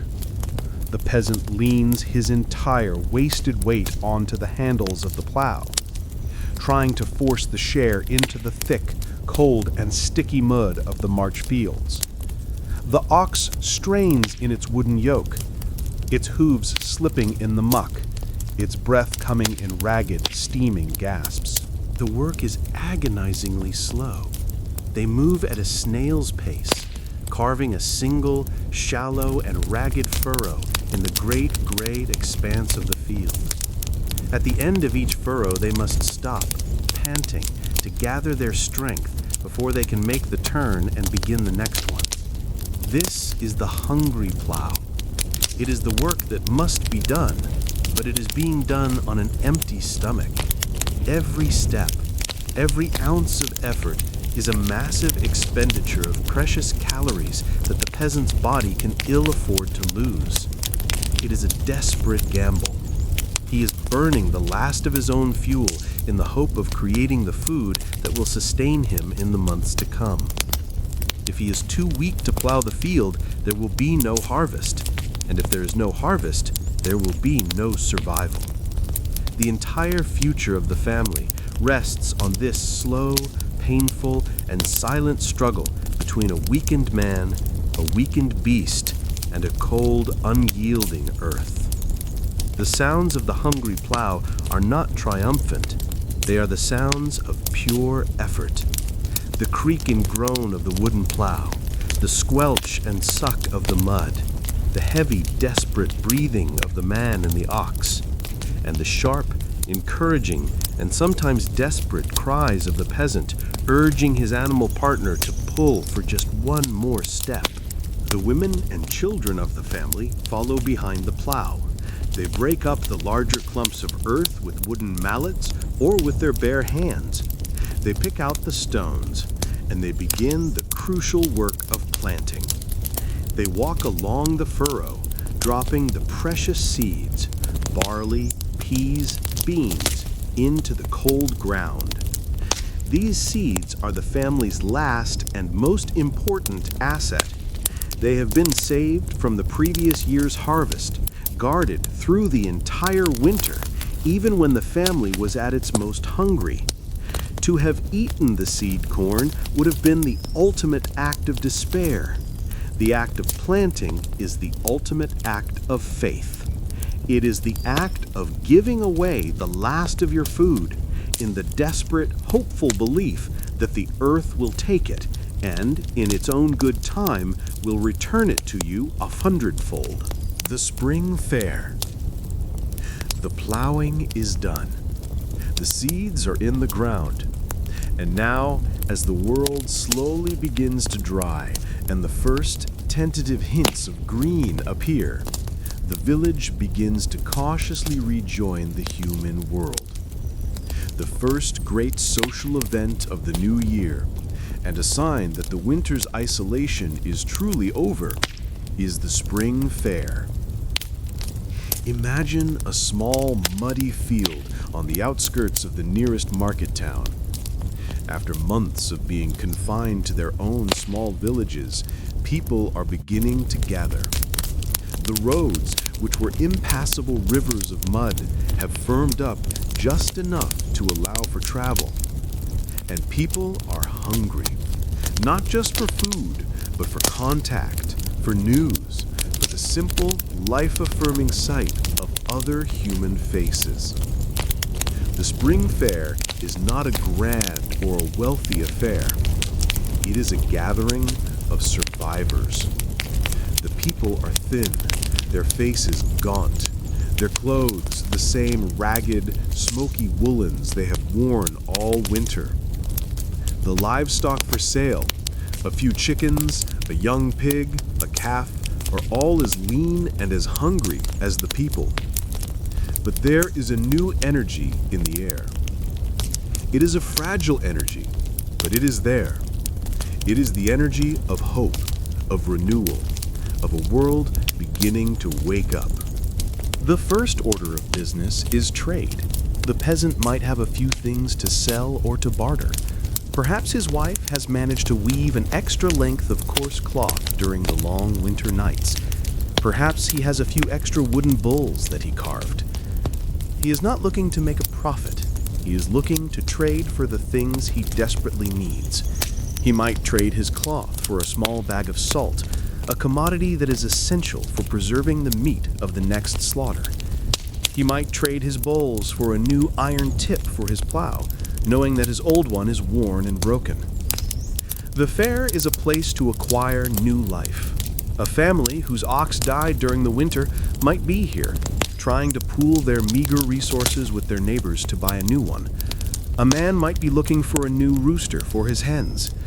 It is a place for the slow, difficult, and essential work of rebuilding the resources that the winter has destroyed.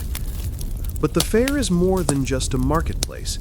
It is the village's newspaper, its social media, its connection to the wider world. Here, for the first time in months, people can exchange news. Who has survived the winter in the next valley? Who has been lost? Is there news of the king, of a war, of a plague? The stories and rumors flow as freely as the weak ale that is for sale. And there is entertainment. A traveling juggler might be tossing clubs in a corner of the field. A minstrel with a lute might be singing a song of heroes and romance. A wrestling match between two burly farmers might draw a cheering crowd. These simple, rustic pleasures are a balm for the soul, a reminder that life can contain joy and laughter, not just toil and suffering. There is a sense of collective relief at the spring fair. Everyone here has made it. They have all, in their own way, looked into the abyss of the winter and have come out the other side. There is a shared, unspoken bond between them. They are all members of the fraternity of survivors. As the day comes to an end and the peasant begins the long, muddy walk back to his village, his bag may not be much fuller than when he arrived, but his spirit is. He has reconnected with the world. He has heard new stories. He has seen that he is not alone in his struggle. He returns to his cottage with a renewed sense of purpose, and with the quiet, steady strength he will need to face the hard work of the spring and summer, the work that will, with luck, prepare him for the inevitable return of the cold, the dark, and the long, silent winter. The green shoots. The fair is over. The peasant is back in his village. And now he begins a new kind of watch.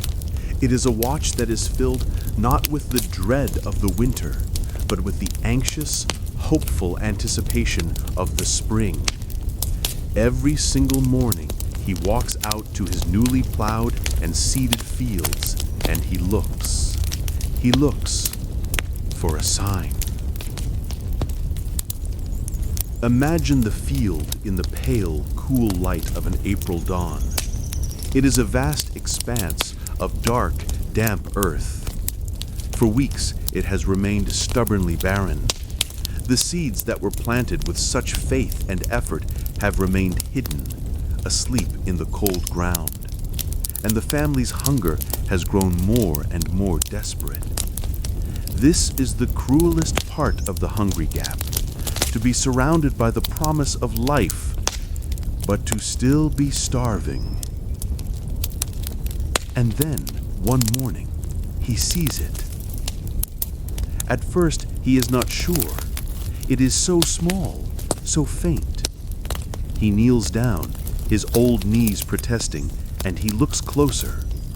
And there it is, a tiny, almost impossibly delicate spear of green, no bigger than a needle, pushing its way up through the dark soil. It is a shoot of barley, and next to it is another, and another.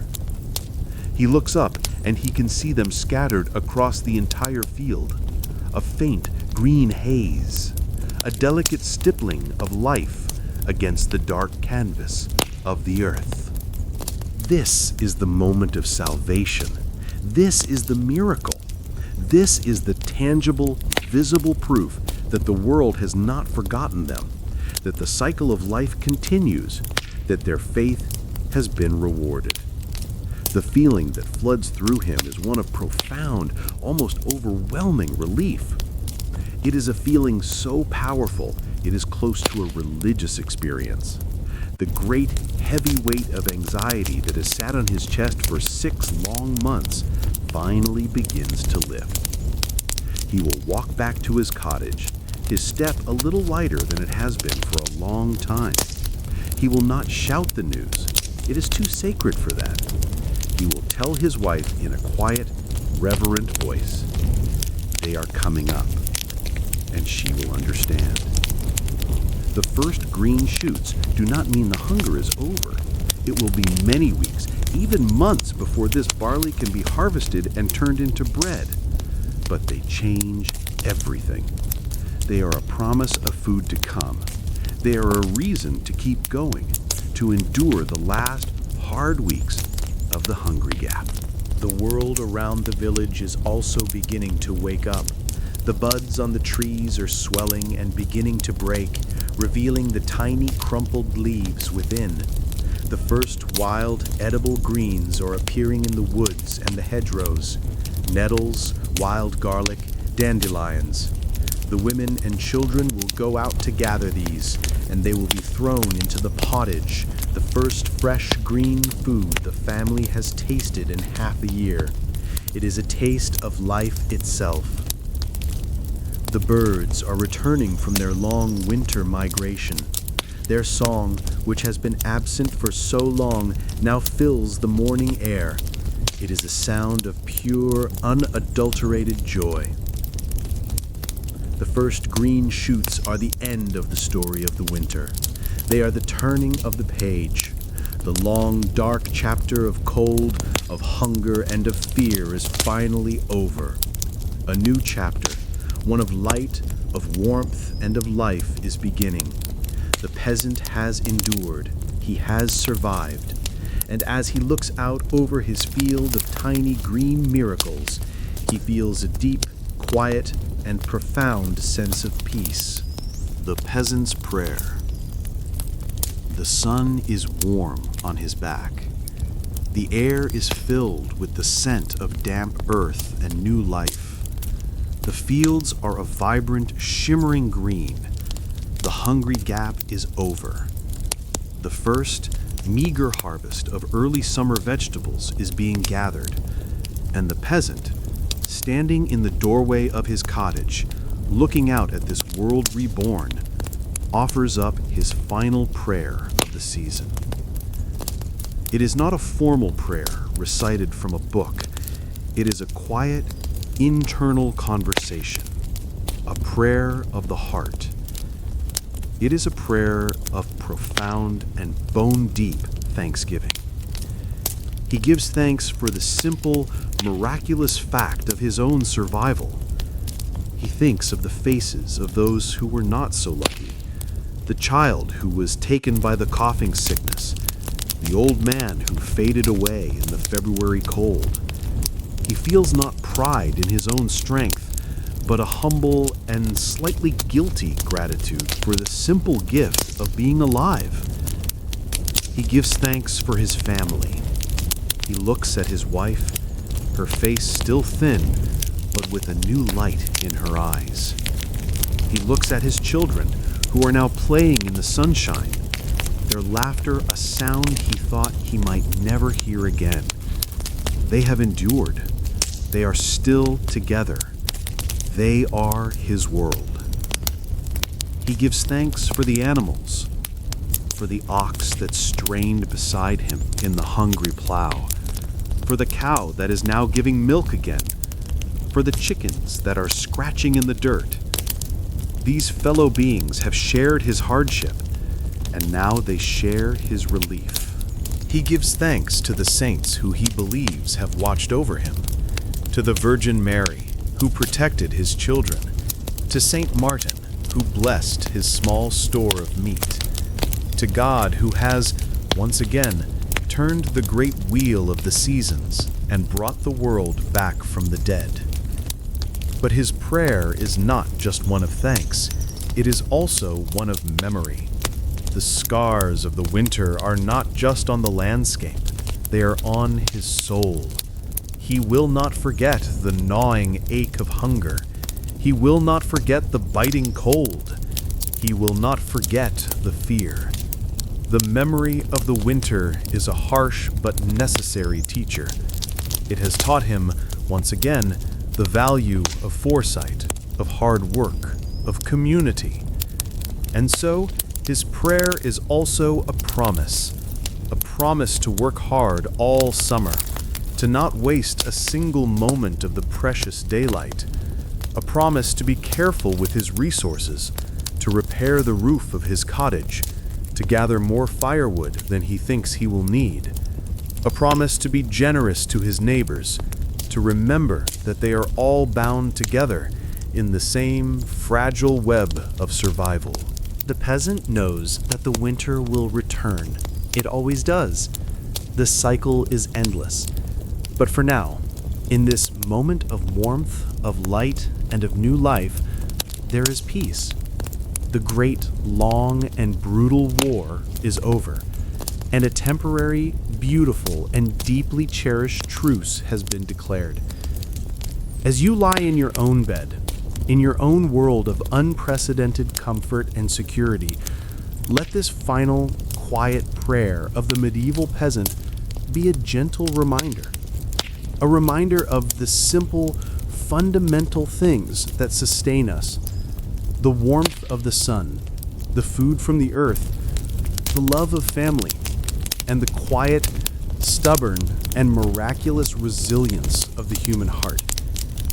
Let this feeling of deep, simple, and profound gratitude be the final thought that carries you into a long, peaceful, and well-deserved sleep.